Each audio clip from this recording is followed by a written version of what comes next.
The role of a stager is someone who comes into a ballet company and has permission from the choreographer to stage the actual steps on the dancers, teach them the counts, show them where the music is, where they are spacing-wise on the stage, how set pieces need to be moved around, how to use the props, how to do their hair, the right headpieces.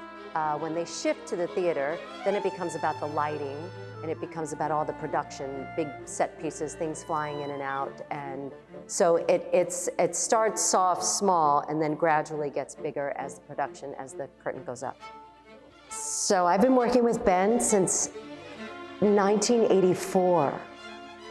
And then I retired and I came back to doing his work, or he asked me to start doing his work several years ago.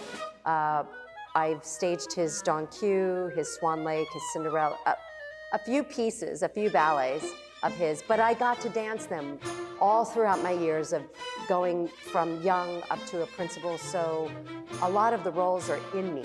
I do forget some things here when it comes to the core work, but I have my notes for that, so thank God. And here in this company, everybody's very quick, so that helps me. Ben Stevenson. Ben, I grew up with Ben. He was my director from when I was younger, before the shift happened at Houston Ballet, where Stanton is the director. So I understand his sensibilities about things. I mean, the years of him explaining things, showing us all of the acting roles. He did every single role, from the violinist to the prince, everything in between. And he expected us all to have a strong sense of character, who we were when we stepped out on the stage. Once we all got to the stage, no matter how many different casts there were, we had a very strong sense of who we were supposed to be, whether we were a wig maker or Cinderella. It was imperative. He would never let anyone go on the stage without them knowing what they were supposed to be portraying. He was always very, very, very musical.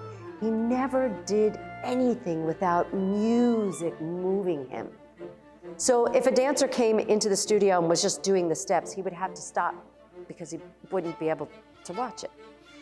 Then again, what we were just saying, a strong sense of character, what you were saying. I can hear him in my head right now saying, "What are you saying with that arabesque? You're just doing first arabesque. What are you saying with the arabesque? What are you trying to tell the audience that's going on?"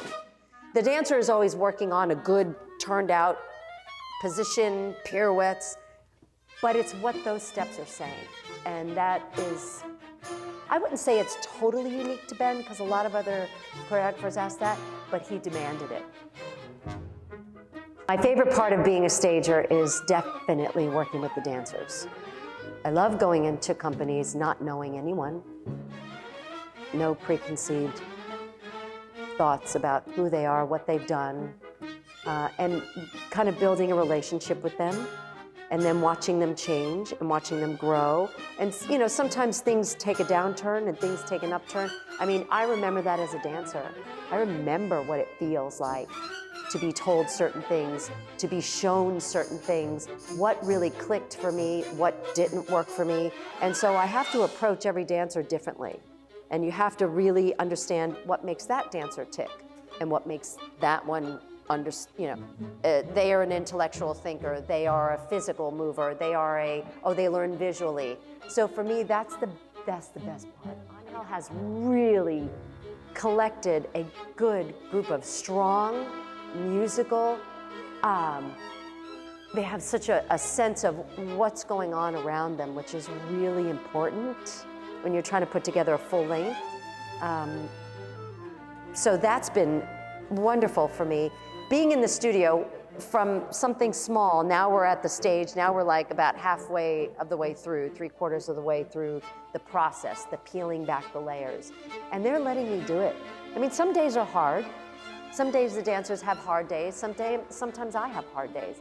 But they're letting me do it. They're letting me in. So that's been grand.